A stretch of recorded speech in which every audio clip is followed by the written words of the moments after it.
Barakallahu fik. Jazakallahu khaira. Masya Allah, napakaganda ng boses ng ating kapatid. At yun po ay ang Quran na binabasa niya, ang Surah Yasin. No, Heart of the Quran. No, binabasa niya ang Surah Al-Yasin. No? So, narinig nyo bro, ang yun ay aya ng Allah Subhanahu wa Ta'ala. Ngayon, paproceed tayo. Feel at home lang muna kayo, ha? Wag lang muna kayo matulog. Bro, hiramin ko lang muna saglit ang inyong mga tenga, ha? Para makabenepisyo din tayo sa pangkabilang buhay, insyaAllah. Kasi ayon sa hadith na sinabi ni Prophet Muhammad sallallahu alaihi wasallam, na kung sino man yung mga nag-aaral, nakikinig ng mga lecture, lahat ng may buhay sa mundong ito at sa ibabaw at sa kalupaan, katubigan, karagatan, sila ay humihingi ng kapatawaran para sa atin. No? Pati mga anghel bro, humingi ng kapatawaran para sa atin. Kaysa napunta ka doon sa diskuhan, sa sabungan, bidyookihan, bar, no, na wala namang pakinabang sa iyo kundi ang iyong pagkaligaw lamang. No, magpatayan pa doon, dito sa atin bro, puro kabutihan. Kaya inaakay namin kayo dito sa kabutihan. At yun ang dapat nating sasamahan ng mga tao, ang umaakay sa inyo ng kabutihan, yung mga good company, no, hindi yung evil company. Okay po? So hiramin ko lamang saglit ang inyong tenga, at inshallah subhanahu wa ta'ala, busugin muna natin ang ating espiritu ngayon. Pagkatapos po, mamaya-maya ang katawan na naman natin. Kaya isa to sa part sa training natin, no, ang pagtitimpi. Kailangan magtimpi tayo sa lahat ng oras, kasi ang pagtitimpi walang ibang maidulot maliban na lamang sa kabutihan. No, ito ay part sa growing up natin. No, alam ko na kayo ay medyo gutom na, ako din.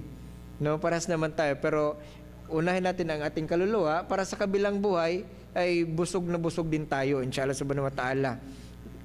So ngayon, mga mahal kong kababayan, mahal kong kapatid sa pananampalatayang Islam,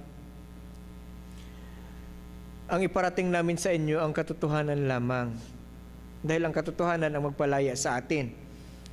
Sinabi ng Allah Subhanahu wa Ta'ala sa kanyang Quran, A'udhu billahi minasyaitonir rajim, wa ma khalaqtul jinna wal insa illa liya'budun. Ang pinaka-purpose natin sa life dito, mga mahal kong kababayan, mahal kong kapatid sa pananampalatayang Islam, ay sambahin lamang natin ang nag-iisang Diyos ayon sa kanyang nais. Hindi yung ayon sa ating sariling kagustuhan. Napakaraming mga tao ngayon ang itinuturo nila sa simbahan ang kanilang sariling doktrina.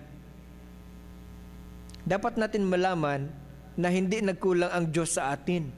Ang Allah Subhanahu wa Ta'ala nagpadala ng mga propeta. Bakit? Upang turuan ang mga tao sa tama. Pero marami ding mga kalaban, of course. Ang paraiso ay hindi po libre yan. You have to work for it. No? May sahod ba kayo dyan kung hindi kayo nagtrabaho? Sa palagay ko, wala siguro. Ha? Di ba? Maliban na lang siguro kung pensyonado ka na. No? So yun ang ganun din sa kabilang buhay. No? Kung nasa kabilang buhay ka na, tapos ka na nagtrabaho dito, of course may reward ka na. No? Pero kung dito pa lang, nag-abroad ka, tapos hindi ka pumapasok sa trabaho nyo, tapos hihingi ka ng sahod, wala po ata. Di ba? Ano mo naman siguro, napakaswerte mo naman siguro kung ganun ang mangyayari sa atin. So inshallah subhanahu wa ta'ala, papakainin natin ang ating mga espiritu. Tatlo naman kami dito, no, magsasalita, share lang sa inyo. At maaari din kayo magtanong inshallah subhanahu wa ta'ala sa mga katanungan na mga hindi pa naliwanagan ang inyong isipan o hindi pa malinaw sa inyo. Ihanda nyo lang po, inshallah subhanahu wa ta'ala. Sinabi niya kanina ng Allah subhanahu wa ta'ala, wa ma khalaqtul jinna wal insa illa liya'budun. At hindi ko nilikha ang mga engkanto at mga tao maliban na lamang na sila ay sumasamba sa akin. No? Sinabi ng Allah subhanahu wa ta'ala. So ngayon, ang itatanong natin sa ating mga sarili, kung tayo ba ay sumamba sa Kanya o hindi. Ha? Maraming mga tao ngayon na yung blessings lang ng Diyos ang kinukuha. No, pag may pagkain, hindi man lang marunong magpasalamat sa nagbigay sa kanya ng pagkain. Kakain ka agad, ganito, ganyan. No, waldas ng pera na walang kabuluhan. Ang lahat ng iyan ay i-account sa atin sa araw ng paghuhukom. Tatanungin ka, no? Tatanungin niya tayo, kung kayo ba ay sumamba sa akin, paano kung hindi? Sabihin man naman ng mga tao, okay, sumamba naman kami sa inyo. At sabihin naman ng Panginoon, ang inyong pagsamba ay mali. Sumamba kayo sa apoy, no, sa nilikha ng tao, no, sa mga ribulto, sa mga engkanto. Napakaraming sinasamba ng mga tao ngayon, pero isa lang ang tunay. No, at nagtataglay ng karapat-dapat sambahin. At walang iba kundi yung dakilang tagapaglikha na si Allah Subhanahu wa Ta'ala. Siyempre po, masakit din yun sa Kanya na Siya yung lumikha sa atin. Kung tutuusin, siya ay hindi nangangailangan ng anuman. No, hindi niya kailangan yung pagsamba natin, pero yun ang obligasyon natin sa Kanya. No, halimbawa, kagaya ng amo mo ba, na nagbigay sa iyo ng visa, passport, lahat-lahat ibinigay. Pagkatapos, sa iba ka mag-serve. Of course, siya din, masaktan. Walang hiyang taong ito. Bakit sa iba nag-serve? No? Hindi sa akin. So likewise, si Allah Subhanahu wa Ta'ala, siya yung lumikha sa atin. Of course, dapat sa Kanya din tayo sasamba.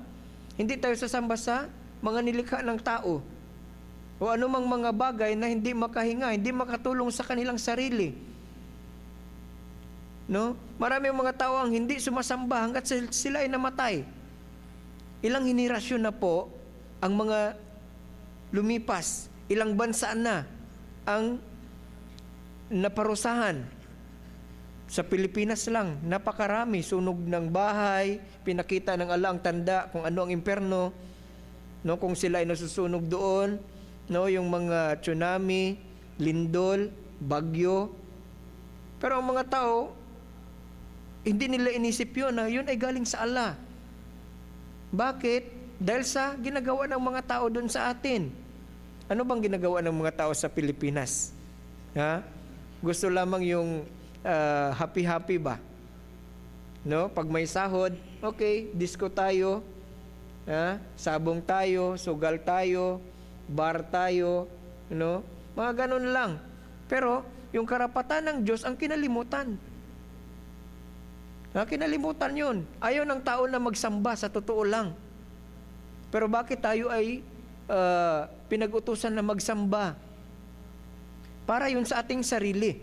Kasi alam ng Creator, ng dakilang tagapaglikha, alam niya yun, kung hindi natin siya sasambahin, tayo ay paparusahan niya. Ayon sa kanyang nais. Kasi maraming ang mga tao na sumasamba ayon sa kanilang kagustuhan. May mga sumasamba na nakagitara. 'Di ba? Nakatambol. May sumasamba din na sumasayaw sa tamburin o tamburin dance. Nakita niyo ba 'yon, ng mga ganon?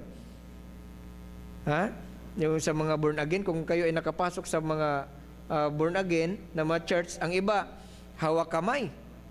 No? Babae o lalaki, positive and negative, sino yung electrician dito? Anong mangyari, bro? Iinit talaga, 'di ba? Mag-spark. Tama? No? So, sa atin dito, kung napapansin ninyo, nagsala tayo dito kanina, walang mga babae. Mataimtim na pagdasal, pagsala, pagsamba sa Diyos. Kagaya sa pagsamba ng mga propeta, kung paano sila magdasal, ganun din tayo magdasal. Kung sila ay mag-ayuno, tayo din ay nag-aayuno. Dahil sa pagsunod natin sa kanila, wala tayong ibang reward maliban sa paraiso. Okay? Wala tayong ibang reward maliban sa paraiso. At dapat asahan din natin yun. We have to hope for it. Kasi yun ang pangako ng Allah Subhanahu wa Ta'ala sa atin. Kung sasambahin natin siya, hindi niya tayo paparusahan. No? Pero kung tayo ay pasaway sa Kanya, at pagkatapos tayo ay namatay, na hindi man lang natin siya sinamba, o wala kang sinamba, Dahil maraming mga tao ang hindi sumasamba, nakala nila ang kanilang sarili ay Diyos. No, kagaya ni Firaun, Thamud, no, at iba pang mga nauunang mga kalaban ng mga propeta. Sinabi ni Firaun, "Wakala ana rabbukumul a'la." Sinabi niya, nakatotohanan, ako ang inyong Panginoon, nakataas-taasan. Pero ano ang nangyari kay Firaun? Tao lamang siya, no? Taga-Egypt. Ano nangyari sa kanya? Nilunod ng Allah subhanahu wa ta'ala. At hindi pa naagnas ang kanyang katawan ngayon dahil sa kanyang pagmamalaki. Ngayon, dapat malaman natin yun, mga mahal kong kababayan, na dapat natin sambahin ang tunay na Diyos. Na siya lamang. Kaya nga sinabi ni Propeta Jesus, sumakanya nawang kapayapaan, sabi niya, nasambahin ninyo ang Diyos sa buong puso nyo, buong lakas nyo, buong kaluluwa nyo, buong isipan nyo.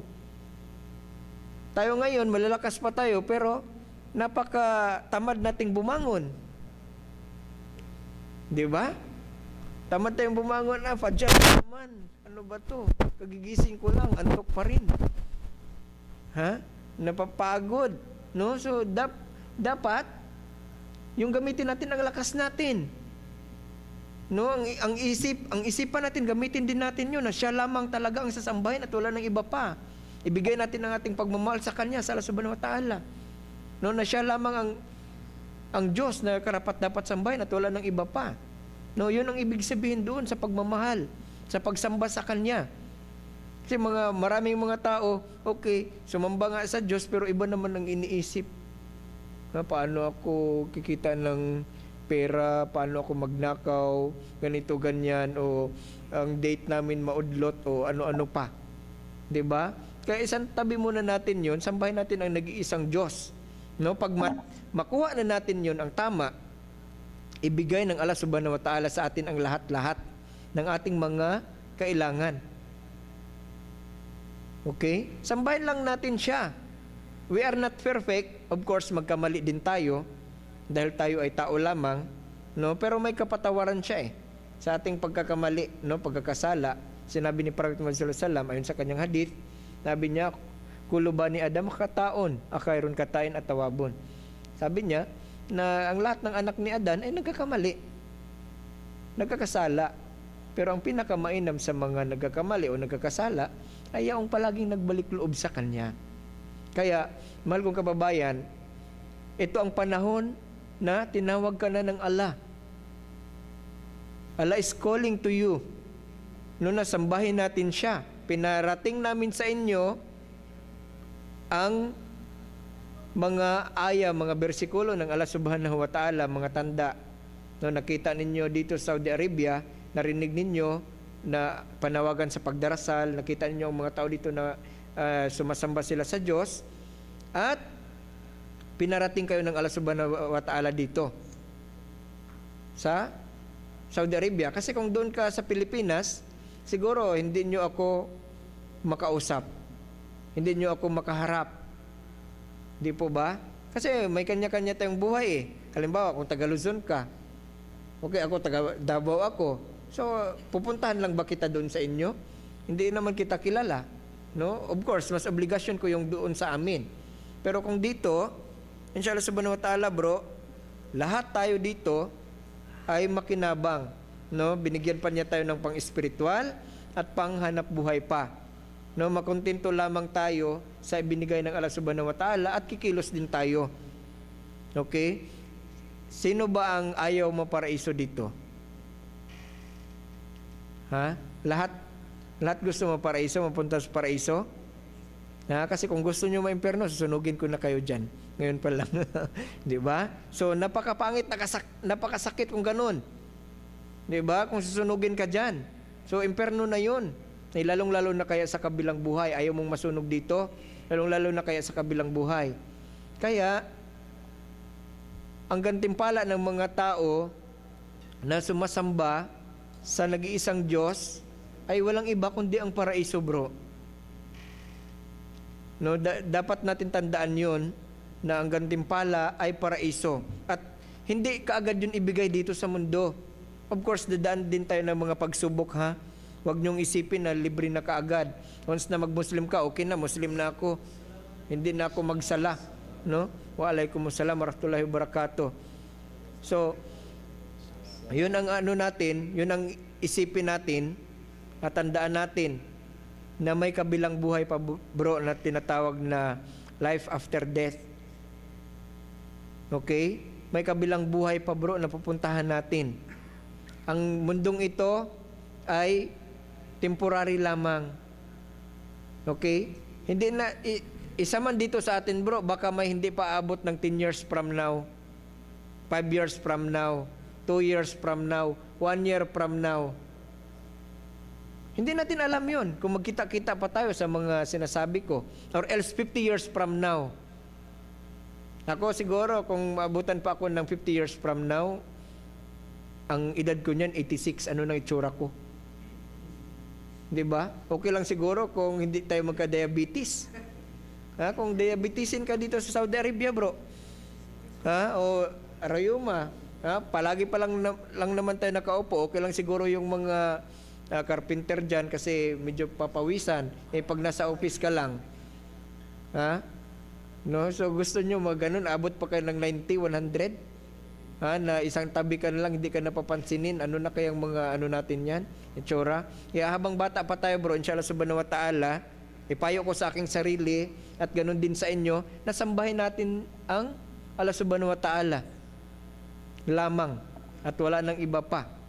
No, sabay-sabay tayo na pumupuri sa Kanya, magsamba sa Kanya, at inshallah subhanahu wa ta'ala, sasabay-sabay din tayong papasukin sa paraiso, sa Jannah.